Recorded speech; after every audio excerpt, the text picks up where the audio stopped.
November 1930, Nashville, Tennessee.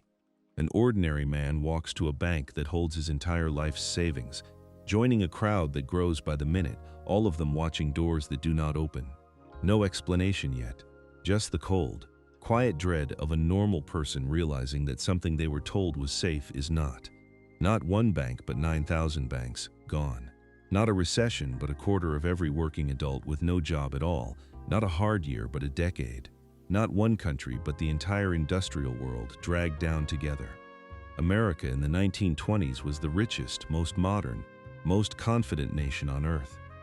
And within a few years, that same nation had grown men standing in bread lines and families living in shacks made of packing crates. No war, no plague, no invasion. So how did it happen? Here is what almost no one is told. The stock market crash of 1929 did not cause most of the suffering. The market itself did not return to its 1929 peak for 25 years, not until 1954.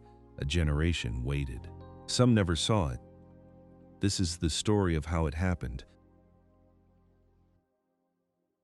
To understand how far a nation can fall, you first have to understand how high it believed it stood. In the 1920s, the United States was not merely prosperous, it was certain. The war in Europe was over. The great factories that had armed it were now turning out goods for ordinary homes, and a feeling had settled over the whole country that the old centuries of struggle were finally finished. America had stepped into something genuinely new, a modern age of machines and plenty, and almost no one doubted it would last.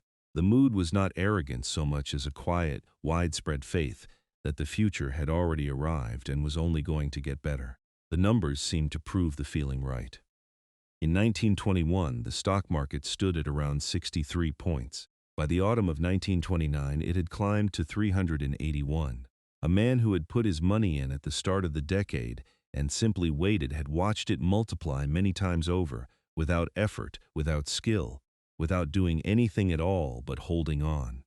To the ordinary observer, this was not luck and it was not accident. It looked like a law of nature. A rising line that had climbed for so long it seemed to have no reason ever to stop, and no memory of ever having fallen. The machines were the proof you could reach out and touch. The automobile, only a few years earlier a rich man's toy, was now rolling off the assembly lines by the millions and parking outside the homes of ordinary working families. The radio brought voices and music and news into the front room for the first time in human history, knitting a vast country together in a single evening. Washing machines, vacuum cleaners, refrigerators, things that had never existed in any home in any century before, were quietly becoming ordinary. To live in America in those years was to feel, in small daily ways, that you were living slightly in the future. And there was a new way to own all of it before you actually had the money. It was called buying on credit, and it changed how an entire nation lived. You no longer saved for years to afford a car or a refrigerator or a fine coat. You signed a paper, took the thing home that same day, and paid a little each month thereafter. It felt like a small miracle, prosperity handed forward in time, the future paying for the present. Few people stopped to ask the obvious and uncomfortable question of what would happen to all those monthly payments if the money that covered them, ever for any reason, stopped coming in. The same idea had crept into the stock market, and there it carried a far sharper edge. It was called buying on margin. A man could put down only a fraction of a stock's price, borrow the rest from his broker, and so own far more than his own cash could ever have bought outright. While prices rose, it was the closest thing to magic the financial world had ever offered an ordinary person. A small sum became a large fortune on paper, and that paper fortune could be borrowed against again. The danger inside it was simple and plainly visible, and almost no one chose to look at it directly. That danger was this: if a stock bought on margin fell in value, the borrowed money still had to be repaid in full. A man might suddenly owe more than he had ever truly invested in the first place, and find himself called upon to pay it in a hurry, with nothing left to sell but the very stock that was already falling beneath him. In a rising market, no one wasted a moment thinking about it. The market had risen for years on end. The idea that it might one day do the opposite had quietly stopped feeling like a real possibility, and had become instead a kind of superstition no sensible person entertained. Around the market there grew a whole culture of belief. The newspapers gave more and more of their space to stock tips and market gossip. Radio programs discussed which shares were climbing and which were about to. Men who had never owned a single share in their lives now talked about the market over dinner, traded rumors with their neighbors, and dreamed openly of getting in before the next great rise. The barber, the clerk, the school teacher, all of them felt they were being handed an open door to a kind of wealth that every earlier generation had been firmly denied, and they did not intend to let it close. The man in the White House spoke the very language of the age. When Herbert Hoover became president in 1929, he told the country that its future was bright with hope and that the day was near when poverty itself would be banished forever from the nation. It did not sound like boasting at the time, and it was not received as such. It sounded like a fair and sober description of where everything was plainly heading. The line still rose. Business still thrived. Wages for many still climbed. Why on earth would any reasonable person stand up and believe otherwise? But underneath the bright and busy surface, the prosperity was never anywhere near as evenly shared as it looked from a distance. The wealth poured upward, gathering thickly at the very top, while the men who actually made the goods with their hands saw far less of it reach their own pockets. The factory worker and the shop assistant kept the whole economy moving day by day, yet much of what they produced was bought on the same borrowed money that was lifting the market ever higher. The foundation, in truth, was a great deal narrower than the gleaming building that was rising up on top of it. The farmers understood this better than anyone because they had never once been invited to the boom. Through the entire bright decade, the men who grew the nation's food were already struggling hard, their crop prices low, their debts mounting, the value of their land slipping a little further every single year. While the cities lit up and celebrated, the countryside quietly went under. The people who would suffer first and suffer longest in the catastrophe that was coming were already, all through the cheerful 1920s, being quietly left behind by the very prosperity everyone else was toasting. A few careful observers did see the warning signs, and a few of them said so out loud. Stock prices had risen far faster than the actual worth of the companies standing behind them. Construction had begun to slow. Demand for some goods was softening, even as people kept on buying whatever they wanted on credit. But these were quiet voices speaking in a very loud and very confident time, and confidence is an extraordinarily hard thing to argue against, while it is busy making everyone in the room richer by the week. The warnings were noticed by a thoughtful few and ignored by very nearly everyone else. This was the world that stood, unknowing, at the edge of the autumn of 1929. Rich, modern, sure of itself, built on borrowed money and on the unshakable belief that the line would simply keep on rising as it always had. It was not a foolish world, whatever later generations would say of it. It was a hopeful one, full of people doing what they had been told was wise. And that is precisely what made the thing that came next so hard to grasp, because the men and women who were about to lose absolutely everything had no reason at all, on that last bright morning, to imagine that they ever could. The first real tremor came on a Thursday, the 24th of October 1929, a day the markets would ever after remember as Black Thursday. The exchange opened and prices fell hard, dropping by around 11% in the first frantic hours, and for a long and terrible while it looked as though the whole towering edifice might simply come down right there and then.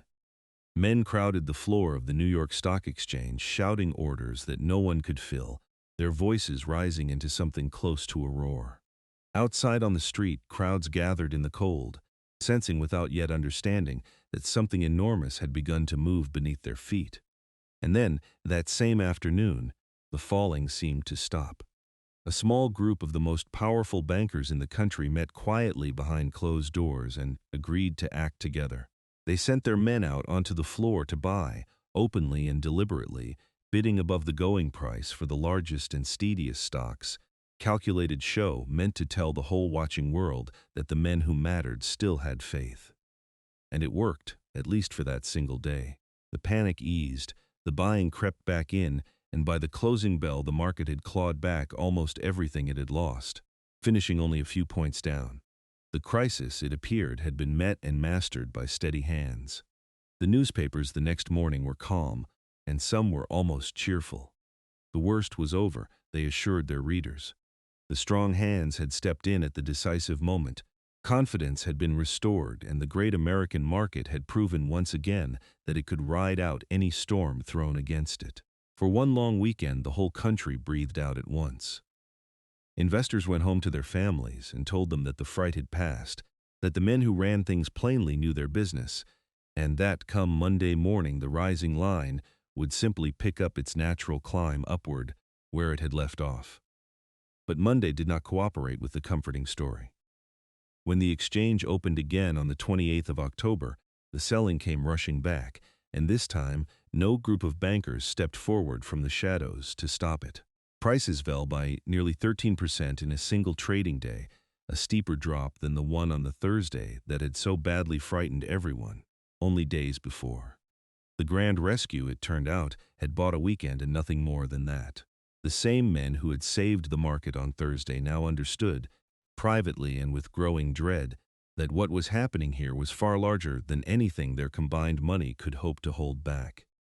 Then came the Tuesday, the 29th of October, the day that would carry the name Black Tuesday down through every history of the period written since. The panic reached its full and terrible peak. More than 16 million shares changed hands in a single session, a volume so staggering that the ticker machine simply could not keep pace, falling hours behind and leaving traders blind to how far prices had already collapsed beneath them. Fortunes that had been carefully built across an entire decade vanished in the space between the opening bell and the close. The market shed around 12% more of its value, and this time there was no saving afternoon, no reprieve, no steady hand. There was only the selling, on and on. For the men who had bought their shares on margin, Black Tuesday was a particular and merciless kind of ruin. Their brokers called in the borrowed money all at once, and those who could not produce it had their stocks sold out from under them in a matter of seconds, very often at the absolute bottom of the market. When the dust finally settled, a great many of them did not simply own nothing at all. They owed money still, real debts on shares that had already been sold off for a small fraction of what they had paid. A decade of patient, careful saving could be wiped clean away in the time it took a man to read a single telegram from his broker. And yet here is the strange and crucial truth that almost every retelling of this story quietly forgets. For the great majority of ordinary Americans, that one terrible week on Wall Street changed almost nothing they could actually see around them. Only about one person in every 6 owned any stock at all: the farmer out in Kansas, the mill worker down in Carolina, the shopkeeper in some small and ordinary town in Ohio had no shares whatsoever to lose. They read about the chaos and the ruin on Wall Street much the way they might read about a great fire in a distant city, with a measure of sympathy, perhaps, but with no real sense at all that those flames were already turning toward them. The crash, in other words, was not yet the depression. It was a Wall Street event, a financial earthquake felt most sharply by the speculators and the brokers, and the wealthy who had ridden the boom highest.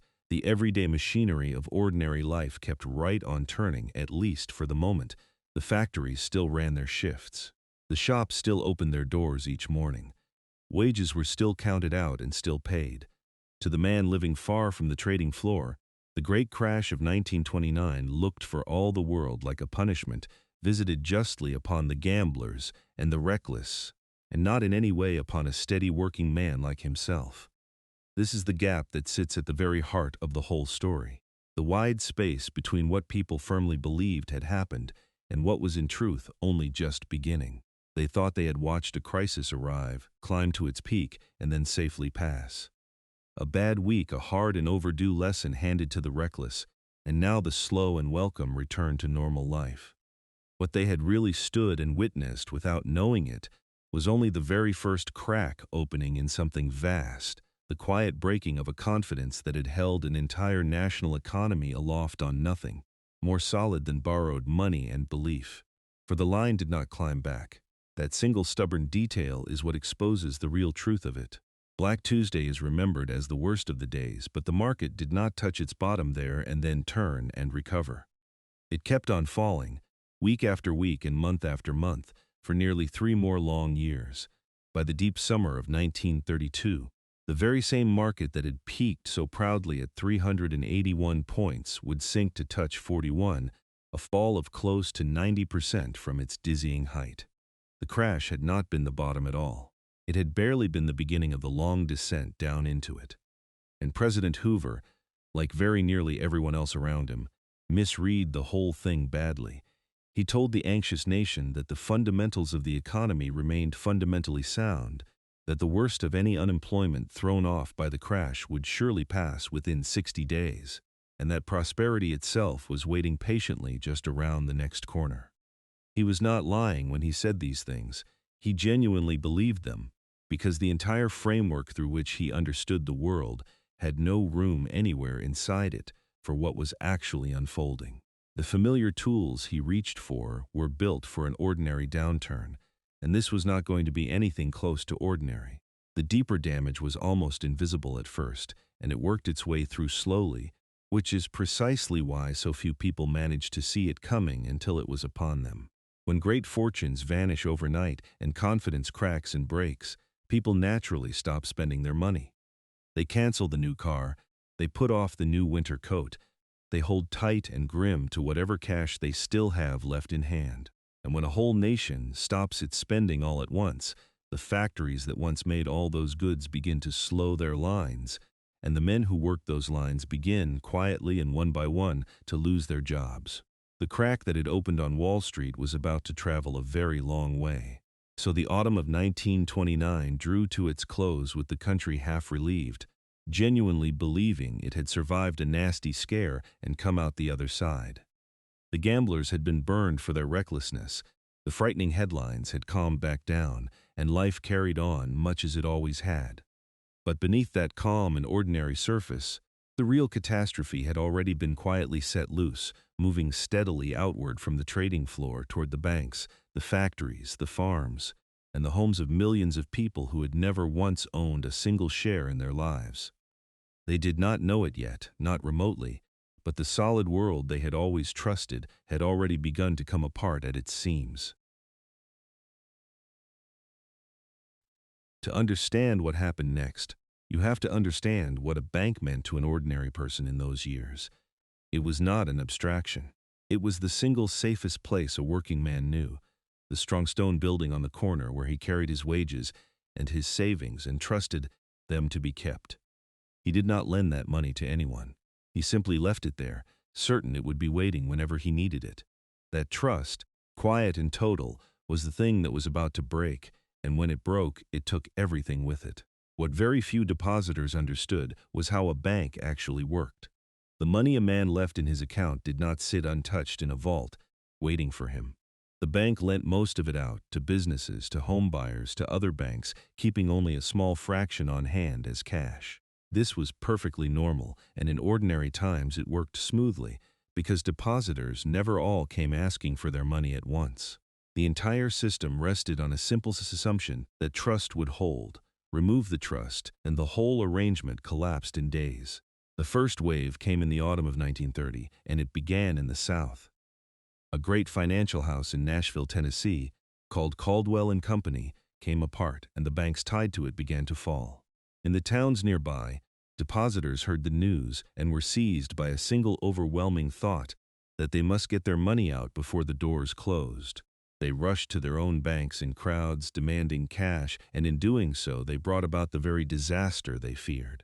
Panic spread from town to town like a fire across dry grass. This is the cruel mechanism of a bank run, and it deserves to be understood plainly. A bank holds only a fraction of its deposits in cash.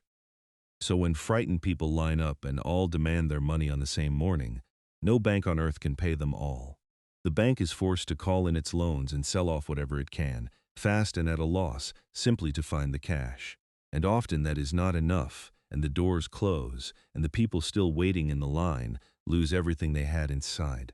The fear itself is what destroys the bank. And here is the part that makes it so much darker. Many of the banks that failed this way were not broken to begin with. They were sound institutions, holding good loans, perfectly able to survive in any ordinary year. They were killed not by bad management but by fear alone, by the simple fact that enough people lost confidence at the same moment, A rumor, sometimes a false one, could empty a healthy bank in an afternoon. Trust was the only thing holding the system up, and trust, once it cracks, cannot easily be talked back into place. There was no safety net beneath any of it. This is perhaps the hardest thing for a modern person to grasp. When a bank failed in 1930, the money inside it was simply gone. There was no insurance, no government promise to make the depositors whole, no guarantee of any kind. A man who had spent 30 years filling that account watched his entire life savings vanish in the time it took to padlock a door, and there was no one he could appeal to, nothing he could do. The money had not been stolen, it had simply ceased to exist. The first wave passed, and for a moment there was hope. Early in 1931, the panic eased and the economy showed faint signs of steadying. But it was a false dawn. In the spring of that year, a second wave of bank failures began, and then in the autumn, a third and far worse one. The fear that had once been confined to a few southern states now spread across the entire nation. The thing was no longer regional. It was becoming, month by month, a sickness in the whole body of the country. The autumn of 1931 brought a blow from across the ocean. Great Britain, the old anchor of the world's money, abandoned the gold standard, breaking its promise to exchange its currency for gold. Fear flashed around the globe that the United States might do the same. Foreigners began pulling their gold out of American banks, and frightened Americans began pulling out their cash and hiding it at home. Money was draining from the system on two fronts at once, and there was less and less of it left to go around. And here we reach the strangest and most important fact in the whole story, the one that almost no popular telling ever explains. As the banks failed and people hoarded their cash, the actual amount of money in the country began to shrink. Not change hands, shrink. Between 1929 and 1933, roughly a third of all the money in the United States simply disappeared, vanishing not into someone else's pocket, but out of existence entirely. The nation was quietly starving itself of the very thing that made it work. To see how money can vanish, picture it this way. When a bank lends out the money you deposit, that lent money gets deposited again somewhere else, and lent again, multiplying as it moves through the economy. This is how a healthy banking system creates money. But the process runs both ways. When banks fail and lending stops and everyone hoards their cash under the mattress, the multiplication runs in reverse. Money is unmade, and as it disappears, there is less and less to pay wages, buy goods, or keep a business alive. This vanishing money had a brutal twin, and its name was deflation. As money grew scarce, prices fell year after year. That might sound almost pleasant, cheaper goods for everyone, but it was poison to a nation drowning in debt. A farmer who owed $1,000 still owed that same $1,000, but the crops he sold to pay it brought less every season. His debt, in real terms, swelled even as his income shrank. All across the country, debts that had once seemed manageable grew heavier and heavier, crushing the people who carried them. And there was an institution that was supposed to prevent exactly this. The Federal Reserve had been created years earlier to be the lender of last resort, the body that would step in and supply cash to sound banks beset by panic and so stop the runs before they spread. This was its central purpose. But in the crucial years, its leaders disagreed, hesitated, and held back. They did not flood the system with the money it desperately needed. The one institution built to break the panic stood by, and the panic went on breaking the country. By the winter of 1932 and into 1933, the banking system was no longer cracking, it was disintegrating. State after state declared what they called bank holidays, ordering all their banks closed for days at a time, simply to stop the people from emptying them. A man might wake to find that every bank in his state had been shut by order of the governor, his money sealed behind doors he could not open, with no certainty he would ever see it again. The financial life of whole regions ground to a halt. When the dust of those years finally settled, the scale of the ruin was almost beyond belief. Between 1930 and 1933, more than 9,000 banks in the United States failed and closed their doors for good. That was close to a third of every bank in the country, gone. And behind that cold number stood millions of ordinary people, the careful and the cautious, the savers who had done precisely what they were always told to do, left with nothing to show for a lifetime of work but a closed door. And worthless passbook. This was the true engine of the catastrophe, far more than the crash on Wall Street had ever been. The vanishing of the banks pulled the money out of ordinary life, and the vanishing of the money pulled the floor out from under everything else. With savings gone and credit frozen and prices falling, the country could not buy, could not lend, could not function. The slow unmaking had reached into the safest place the common man knew and emptied it, and from there, with terrible inevitability, it moved next toward his job.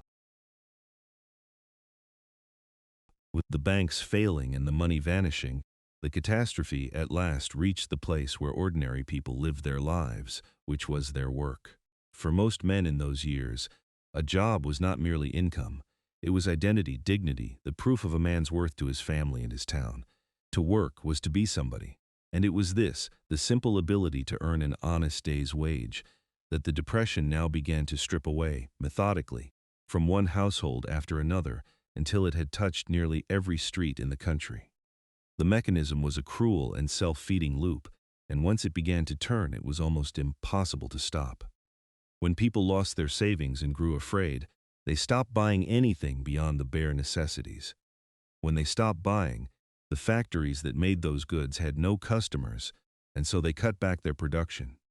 When they cut production, they laid off their workers. And those laid-off workers, now with no wages at all, bought even less than before, which forced still more factories to cut back. Round and round it went, tightening with every turn.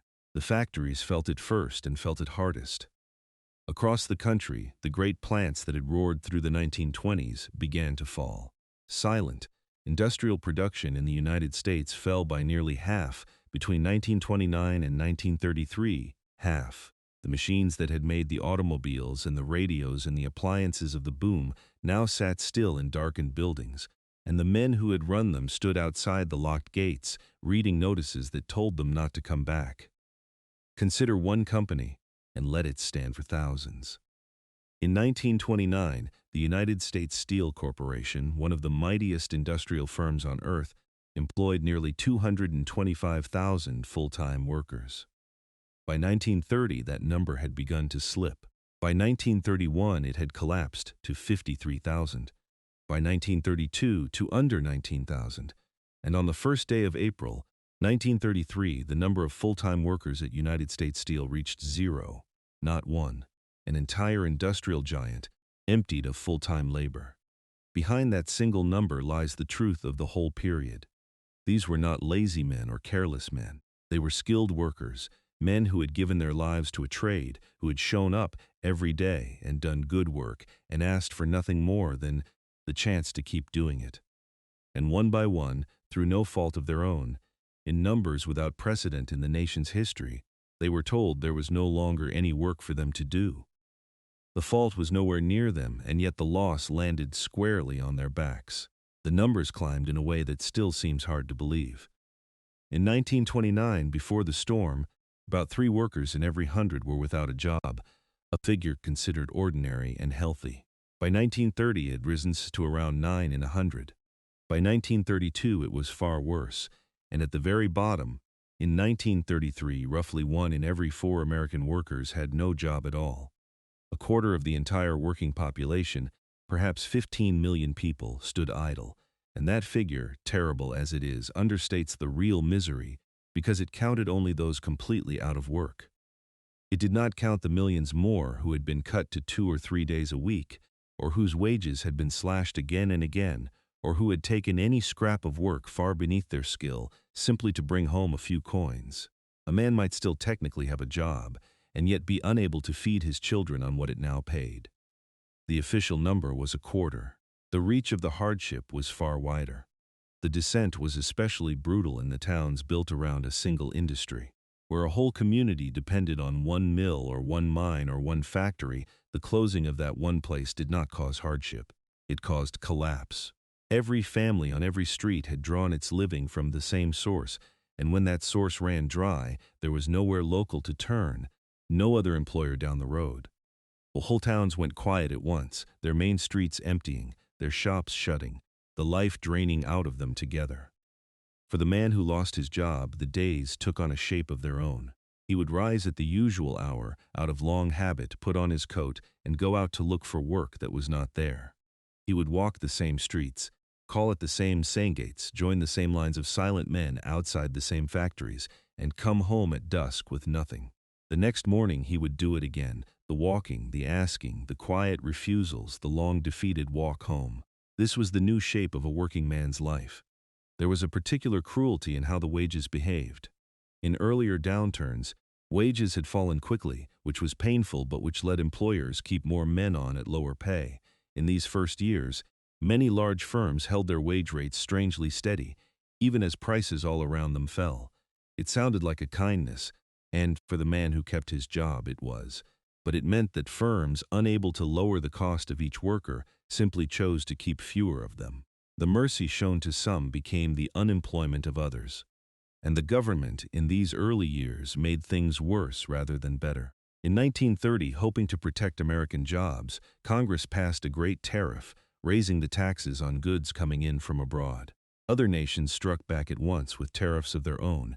World trade, already shrinking, now seized up almost entirely. The American goods that might have found buyers overseas were shut out, and the factories that made them lost yet another market. A measure meant to save jobs helped destroy them. President Hoover was not a heartless man, whatever the bitter jokes of the time suggested.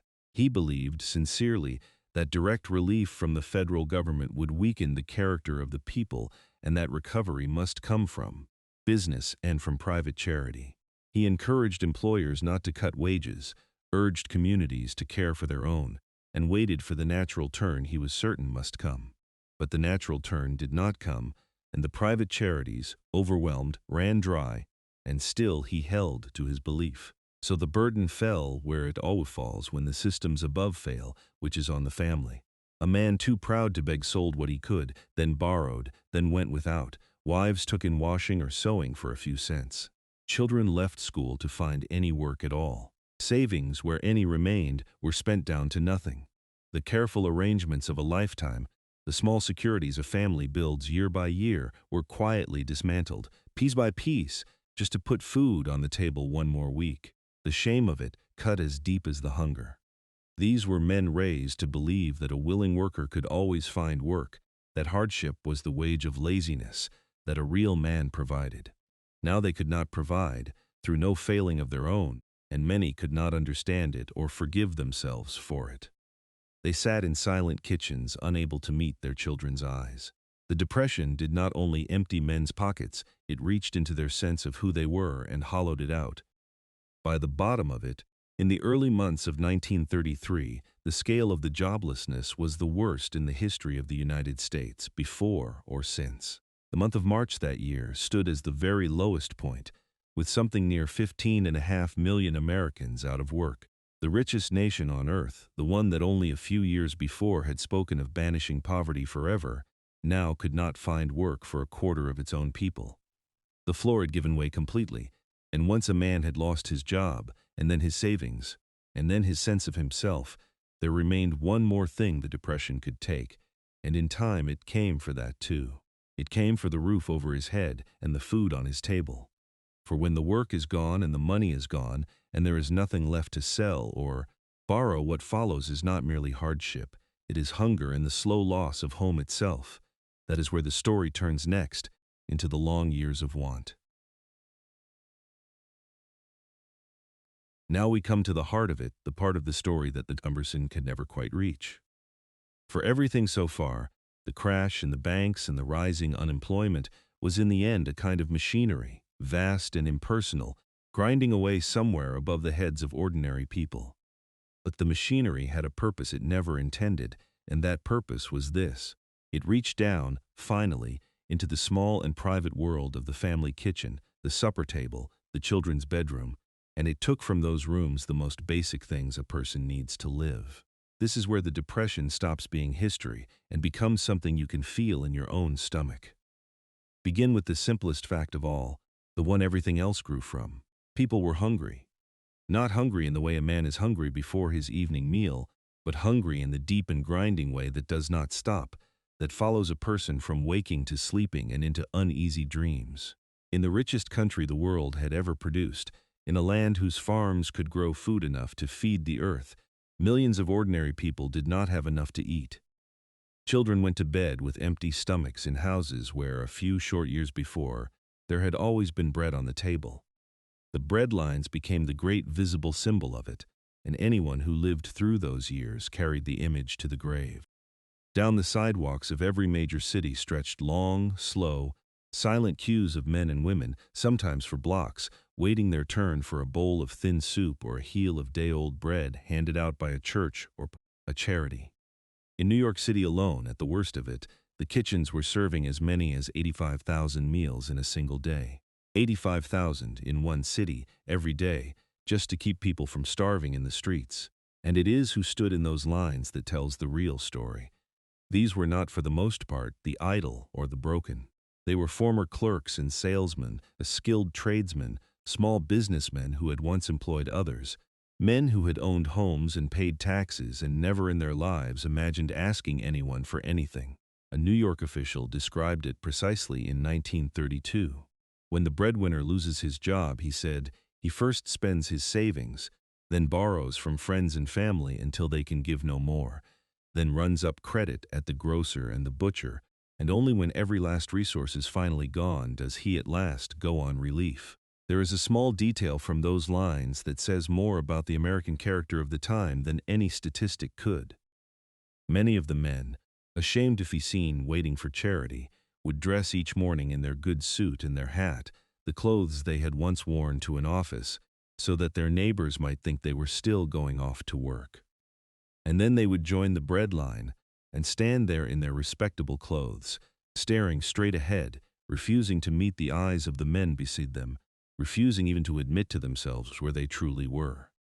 The dignity they clung to was the last thing they had left to lose. For those who lost not only their work but their homes, there was a new kind of place to go, and it had a bitter name. When a family could no longer pay the rent or meet the mortgage, they were put out, their furniture set on the curb, and they joined the growing ranks of the homeless.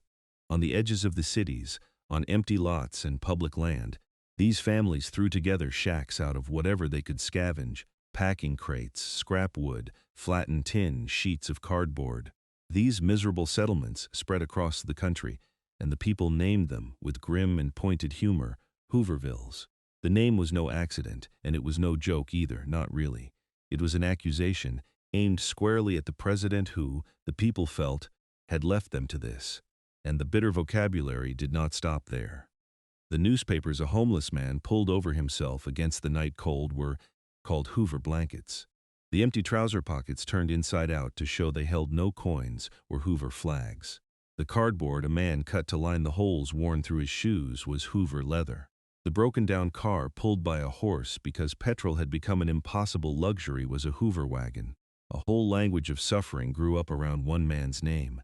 Some of these Hoovervilles were not small. The one in Seattle stood for 10 long years, from 1931 all the way to 1941, sprawling across 9 acres of public ground and housing as many as 1,200 souls.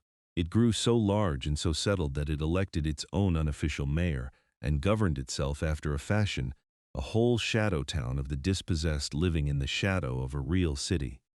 These were not way stations that people passed through in a week. For many families, a shack in a Hooverville became home for years.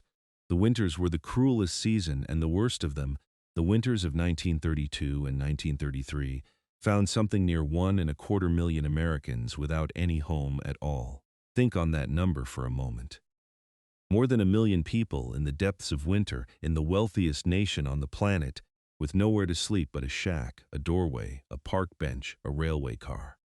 They were not a separate class of unfortunates. A year or two before, most of them had been exactly the same as everyone else, working and paying their way, never dreaming of where they would end up. Eviction became one of the defining cruelties of the age, repeated on countless streets in countless towns. A family that had fallen behind, sometimes by only a little, would come home to find a notice and then soon after find the marshal at the door.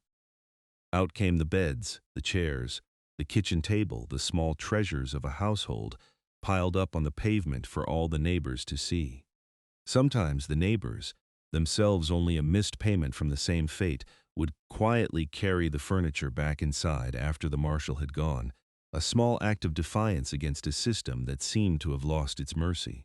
And here the cruelty doubled back on itself in a way that defies all sense. Out in the countryside, farmers were destroying food. They poured milk into ditches by the thousands of gallons, left fruit to rot on the trees, slaughtered livestock, and buried it, because the prices had fallen so low that it cost more to harvest and ship the food than they could ever get for selling it. So at the very same hour that children went hungry in the cities, good food was being deliberately wasted in the fields, not from any malice, but because a broken system could find no way to carry the one to the other. Plenty and starvation, side by side, divided only by a market that no longer worked. The hunger did its quiet damage to the body, especially the young body. Doctors of the time saw the signs of it everywhere: children who were too small for their years, too thin, slow to grow, prone to the diseases that prey on the underfed. Families stretched what little they had with the cheapest and emptiest of foods: bread and potatoes and watered soup, anything to fill a belly even when it gave that belly almost nothing to build a body on. The marks of those hungry years would stay on some of those children for the rest of their lives, written quietly into their bones. Medical care, for most, simply slipped out of reach altogether.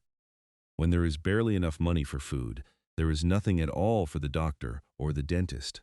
People stopped going. They let the toothache become the lost tooth, let the cough run its course and hoped it was nothing worse, set their own broken bones and prayed. A whole population learned to endure illness and pain in silence because the alternative, the bill they could never pay, was simply not possible. The ordinary safety of being able to call a doctor when your child fell sick had quietly vanished along with everything else. The women of these households carried a particular and often invisible weight. It fell to them to perform the daily miracle of feeding a family on almost nothing, to turn a few cents and a near-empty cupboard into something that might pass for a meal. They patched and repatched worn clothing until it could be patched no more, turned flour sacks into dresses, took in washing and sewing and borders for a few extra coins. They watched their children go without and kept their own portions smallest of all, and they held the household together through sheer will long after the money that was supposed to hold it together had gone. And the children, for their part, grew up fast and grew up marked. Many left school, some as young as 10 or 12, to find whatever scraps of work they could, selling papers, running errands, anything to add a few pennies to the family pot. They learned early that there was no money, that you did not ask for things, that want was simply the shape of the world. The generation that came up in those years would carry the lesson into old age. They would save string and bottles and tinfoil, never waste a crust, never quite trust that the good times would last, long after the Depression itself was history. Through all of it, perhaps the heaviest burden of all was not the hunger or the cold, but the shame and the bewilderment that came with it. These were people who had been raised on a simple and powerful promise that if a man worked hard and lived right and did his duty, he would be provided for. They had kept their side of that bargain. They had worked and saved and done everything they were told. And the bargain had been broken anyway by forces they could not see and did not understand, and many of them, unable to grasp that the fault lay far above them, turned the blame inward and carried a private sense of failure they had done nothing to earn. You can hear that bewilderment in the letters people wrote in those years, to the newspapers, to the relief offices, to the White House itself. Plain, careful letters from proud people explaining that they had never asked for help before, that they were ashamed to ask now, that they only wanted work, any work at all, and would take anything. They were not asking for charity, they insisted, only for the chance to earn their own bread again. The dignity in those letters, written by people who had lost almost everything, is one of the most moving records the period left behind. The private charities and the local relief that people leaned on at first soon buckled under a weight they were never built to bear. In city after city, the church kitchens and the volunteer committees and the local funds did heroic work, and then they ran dry. In Philadelphia, one great volunteer relief effort was aiding 57,000 families at once when, in the summer of 1932, it simply ran out of money and shut its doors completely. The well of private goodwill, however deep, was not bottomless, and the need was a thing without any bottom at all. Charity alone could not hold back an ocean. What made this hunger different from the hard times of the past was its sheer length. This was not a bad season to be endured and then forgotten. It went on year after year after year, and that endlessness was its own particular torture. A family could brace itself for a hard winter, knowing spring would come. But there seemed to be no spring in this. Each year the people told themselves that surely next year must be better, and each year it was not, or not by much, and slowly the hoping itself became hard to keep up. It was the patience of the suffering, its refusal to end, that broke people in the end. This was the long hunger, the true middle of the catastrophe, where the great impersonal collapse of banks and markets and factories came home at last, as an empty plate and a cold room and a child's hollow face. And it is the answer to the question the whole story keeps quietly asking. The people who suffered this were not the reckless gamblers of Wall Street. They were the careful and the ordinary, the ones who had followed every rule. That is the thing that should stay with us. It came for them anyway. And even as they endured it, another disaster was rising in the heart of the country, where the very land itself was about to turn against them. It would be hard enough to tell a story in which a great nation lost its money, its banks, and its work, and then was left to climb slowly back out. But the Depression was not content with that. As if the collapse of the economy were not punishment enough, a second catastrophe rose up in the very heart of the country, in the Great Plains where the nation grew its food. And this one came not from Wall Street or from any bank, but from the sky and the soil themselves. The land that had always fed America now turned against the people who worked it, and it did so with a fury that those who lived through it never forgot. To understand how the soil itself could become a weapon, you have to go back a little to the good years before. The Great Plains had been covered for countless ages by tough, deep-rooted prairie grass, a living net that held the soil down through drought and wind alike. But in the boom years, when wheat prices were high and the rains were kind, farmers had plowed up that ancient grass across millions of acres, turning the plains into endless fields of wheat. They were not foolish to do it. The land was giving, and they took what it gave. But in doing so, they quietly removed the only thing anchoring the earth in place. Then the Depression worsened the very thing that had caused the danger. As wheat prices collapsed along with everything else, the farmers found themselves in a desperate trap. The only way to make any money at all from grain selling so cheaply was to grow more of it, far more, and so they tore up still more grassland and planted still more wheat, chasing a profit that retreated faster than they could follow. With every acre they broke, they stripped away more of the protective grass and laid bare more of the dry, loose soil beneath, waiting only for the weather to change.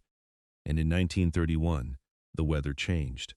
The rains, which had been generous for years, simply stopped. A drought settled over the plains, and it did not lift the next season, or the season after that. It stayed for most of a decade. The crops withered in the fields and died. The soil, no longer held by grass roots and no longer bound by moisture, dried out completely, crumbling into a fine, loose powder across millions of exposed acres. And the one thing the Great Plains have always had in abundance, the one force that was now free to do as it pleased, was the wind. What followed was something no one in America had ever seen, and at first no one even had a name for it. The wind lifted the dried soil off the fields in enormous quantities and drove it across the land in great rolling walls of dust, storms of dirt that could rise thousands of feet into the air and turn the brightness of midday into a darkness blacker than night. They came on with little warning, a brown or black cliff of churning earth advancing across the horizon, and the people who saw one coming ran for whatever shelter they could find and prayed. The number of these storms grew year by year in a way that frightened everyone. In 1932, there were over a dozen of the great dusters. The next year, there were nearly 40. They blackened skies that had been clear minutes before, and they buried everything in their path. The dust drifted against barns and fences like brown snow. It piled at the doors and sifted in through every crack and seam of a house, settling over the table, the beds, the food, coating everything inside, no matter how tightly the family sealed the windows with wet rags and tape. The worst single day came on the 14th of April, 1935, a Sunday that the plains would remember forever as Black Sunday. The morning had dawned clear and warm, and people had gone out, relieved, thinking the worst might be passing. Then in the afternoon the temperature dropped suddenly and sharply, birds flew up in alarmed thousands, and a colossal wall of black dust came rolling in out of the north. It swallowed the daylight whole. In the space of minutes, people who had been walking in sunshine found themselves in a darkness so total they could not see their own hands before their faces. On that one day, it was later estimated, something like 3 million tons of topsoil were torn off the Great Plains and flung into the air. The fertile earth that should have been growing the nation's bread was instead blowing eastward in vast clouds, some of it carried so far that it dusted the cities of the East Coast and fell on ships out in the Atlantic Ocean. It was after that terrible Sunday that a newspaper reporter, reaching for words to describe the stricken region, called it the Dust Bowl, and the name stuck fast to the whole disaster. The dust did not only ruin the land and the crops. It got into people's bodies, and it killed them. Fine particles of dirt, breathed in day after day, settled in the lungs and brought on a sickness the people called dust pneumonia. It struck hardest at the very young and the very old, filling their lungs with the soil they could not escape. It is thought that around 7,000 people died of it through those years. Children walked to school wearing masks against the dust, and mothers hung wet sheets over the cradles, and still the fine grit found its way into everything, including the air a person had to breathe. For the farm family, the dust meant the end of the only life they had ever known. A man might stand at the edge of a field where his wheat had been, where his father's wheat had been, and watch it simply blow away, the very ground of his livelihood lifting into the sky and vanishing. There was no fighting it. You cannot plow dust, you cannot harvest wind. Season after season the crops failed completely, and the families that had fed themselves and the nation off that land found at last that the land could give them nothing more at all. It had turned to powder in their hands, and so they left. In one of the largest migrations in all of American history, families packed whatever they could carry onto worn-out trucks and broken-down cars and abandoned the land their families had worked for generations. Over the course of the decade, something like 2.5 million people, and by some counts more, fled the plains. They went, most of them, west, drawn by the promise of work in a kinder climate in the orchards and fields of California. They were leaving not just a place but a whole way of being in the world. The country gave these migrants a name, and like the Hoovervilles, it was not a kind one. They were called Okies, after Oklahoma, though in truth only about 1 in 5 of them came from that state. The name was used for any poor, dust-driven family from the plains, and it was spoken, very often, with contempt. For the people who carried it, the journey west brought fresh cruelties. They arrived in California not as welcome newcomers, but as a flood of desperate cheap labor, and they met suspicion, hostility, and exploitation in the very place they had pinned all their hopes upon. What makes the Dust Bowl such a piercing part of this story is the way the two disasters fed each other, the economic and the natural, each one deepening the other. A family that might have survived the drought in better times could not survive it with crop prices already destroyed by the Depression. A nation that might have rushed aid to a stricken region in better times was itself flat on its back, a quarter of its workers idle, its own resources stretched to nothing. The hunger of the cities and the dust of the plains were not two separate tragedies. They were one great catastrophe wearing two faces. For the people of the plains, it must have seemed as though the very world had run out of mercy, as though God and the market and the weather had all turned against them at once. They had done the work, planted the seed, kept the faith, and the ground itself had crumbled beneath them. It is the same hard truth that runs through this entire story, only here it is written across the land itself. The people who suffered most had done the least to deserve it. And even as the dust blew and the cities went hungry, far away in Washington, a new president was preparing to try something no American leader had ever tried before. By the late winter of 1933, the country had reached its slowest point. The banks were closing in wave after wave.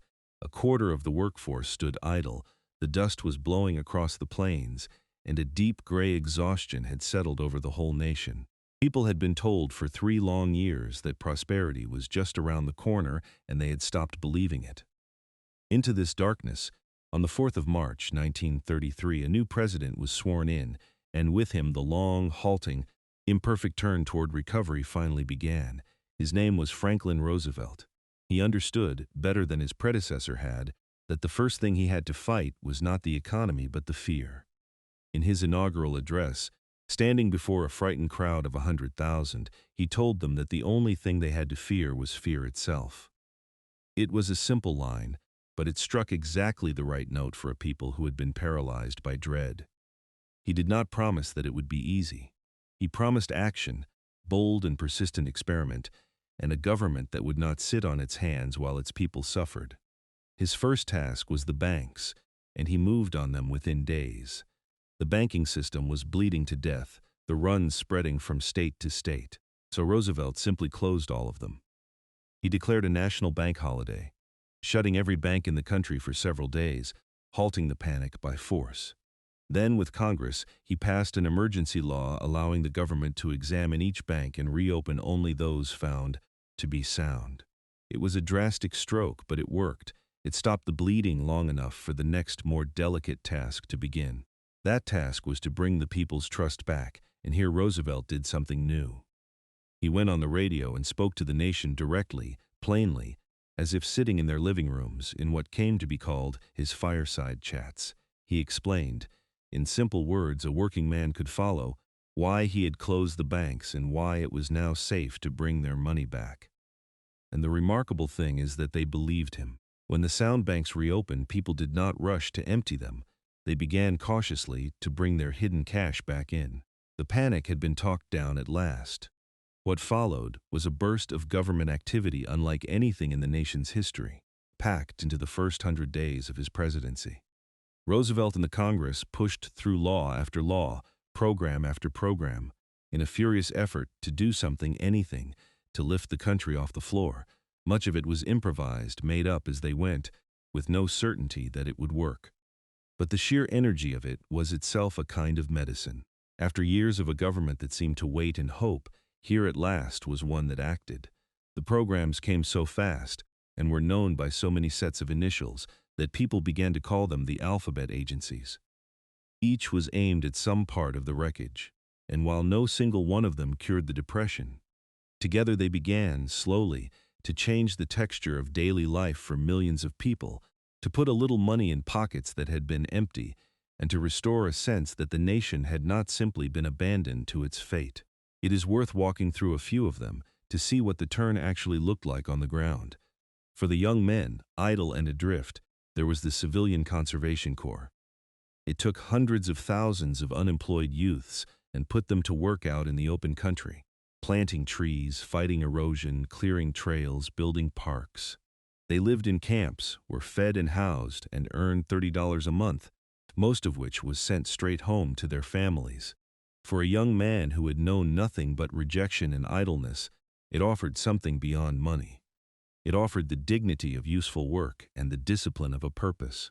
For the wider mass of the unemployed there came, in time, the Works Progress Administration, which put millions of people to work on public projects across the whole country. They built roads, an astonishing number of them, along with bridges, schools, public buildings, parks, and airfields. Writers wrote, artists painted murals, actors performed, all on the public payroll. The idea was simple and powerful. Rather than hand a man charity, give him a job and a wage, and let him keep his self-respect while building, something his country would use. For the farmers, the government acted to lift the ruinous prices that had been crushing them. It paid them to grow less, reducing the great surpluses that had driven prices into the ground, so that what they did sell would bring enough to live on. It was a strange thing, paying men to produce less food in a hungry country, and not everyone was comfortable with it. But for a farmer staring at crops that cost more to harvest than they could earn, it was the first policy in years that took his side, and it helped save many a farm from the auction block. And alongside the relief and the jobs came something deeper and more lasting, a set of reforms meant to make sure this could never happen in quite the same way again. The most important struck at the very heart of the catastrophe we have followed.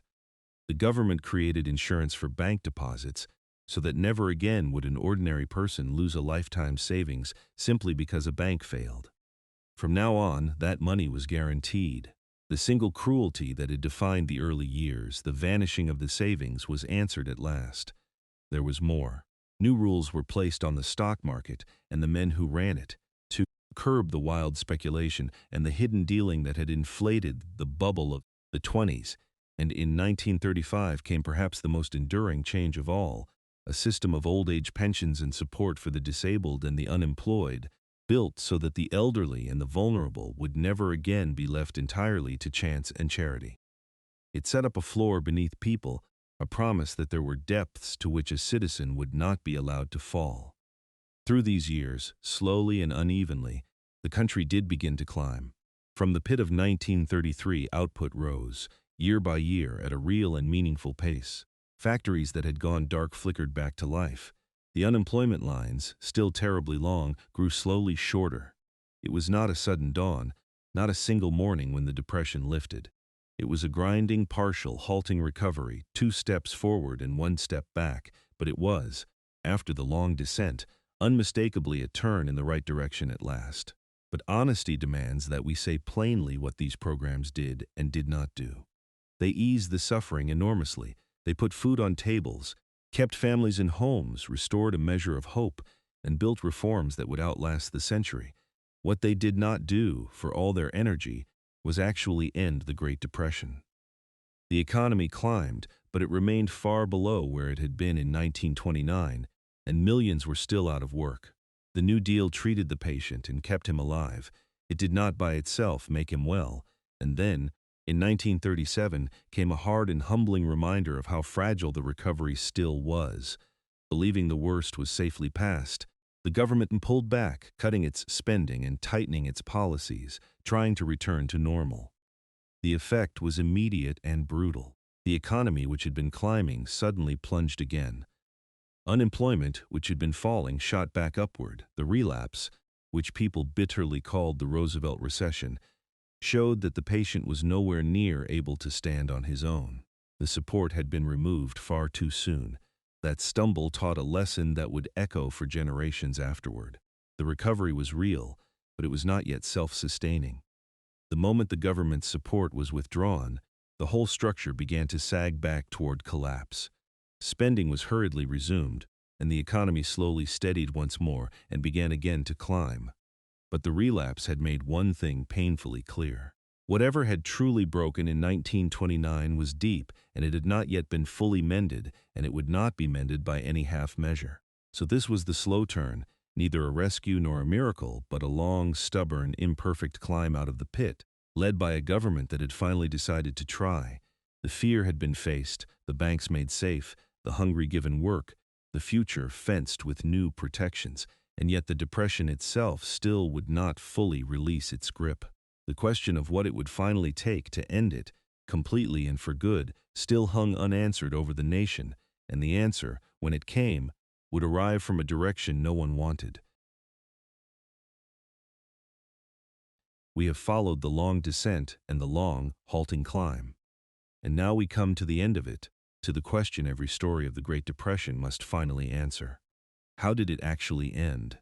Not how was it eased, not how was the worst of it softened, but how did the thing itself, the great unmaking that had gripped the nation for more than a decade, finally release its hold? The answer is one of the hardest and strangest truths in the whole account, and it is not the answer that anyone would have wished for. For all its energy and all its good, the New Deal had not ended the Depression.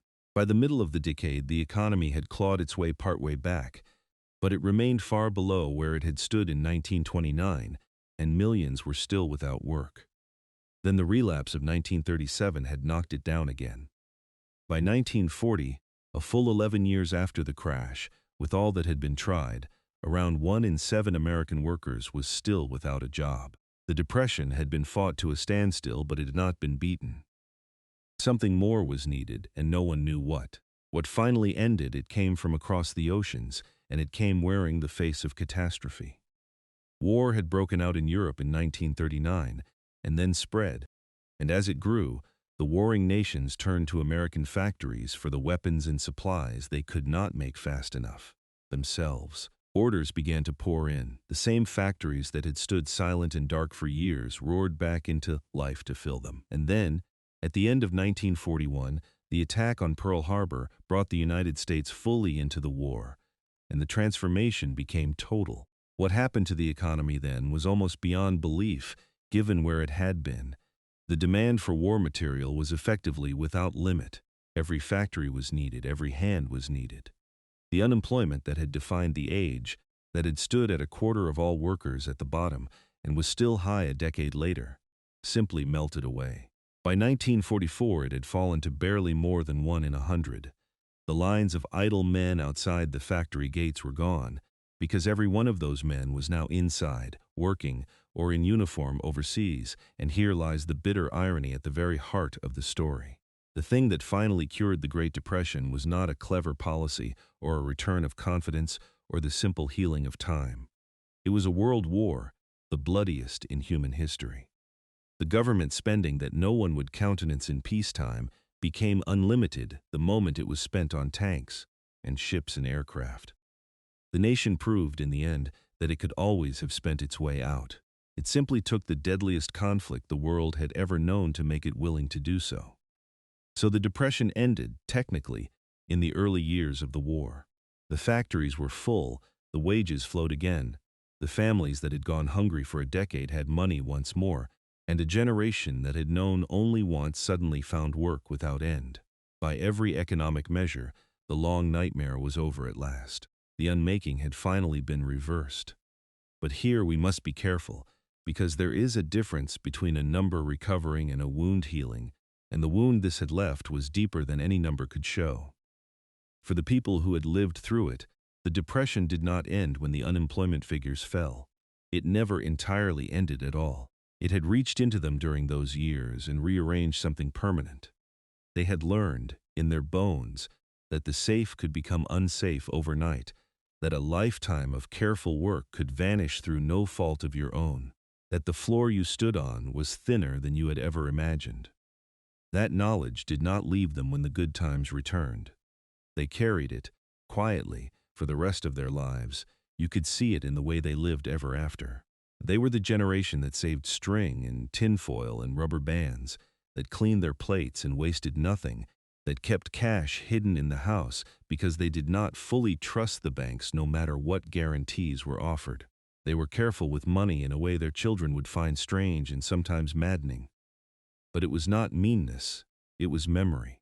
They had seen what the bottom looked like, and they never quite believed they were safe from it again, not for the rest of their days. And there is one number, more than any other, that captures just how long the shadow truly was. The stock market, whose collapse had opened the whole catastrophe, fell from its peak of 381 points in 1929 all the way down to 41 by 1932, and then it began the longest climb back in its history. It did not return to its 1929 peak in 5 years, or in 10, or in 20. It did not reach that height again until the year 1954. 25 years. Sit with that figure for a moment, because it tells the human truth better than any other. A man who had invested at the top in 1929, in the prime of his working life, would have to wait a quarter of a century simply to be made whole again. He would wait through the entire Depression, through the whole of the Second World War, into a new and unrecognizable post-war world, before the money he had lost came back. Many waited the whole 25 years, and many, of course, did not have 25 years to give. They retired waiting. They died waiting. The world they had lost did not return inside their lifetimes. That is the real measure of the Great Depression, and it is why it deserves to be remembered not as a bad day on Wall Street, but as the slow, patient unmaking of a generation's world. It was not the speed of it that marked it. It was the length. It settled over ordinary lives, and it stayed for years upon years. And it asked of people not a single moment of courage, but a decade and more of endurance. And it fell, as we have seen at every turn, hardest upon those who had done the least to deserve it, the careful, the ordinary, the ones who followed every rule they were given. And this is the question that should follow you out of this story, the one the history quietly insists upon. These were not reckless people. They were people exactly like us. They worked, they saved, they put their money in the safest place they knew, and they believed, as we believe, that the systems holding up their world were sound. They had no warning that any of it could come apart, right up until the morning it did. If it could happen to them, people no different from ourselves, with no war and no plague to explain it, then the honest question is not how it happened to them. It is whether the things that built it ever truly went away, because we have felt the ground move in our own time.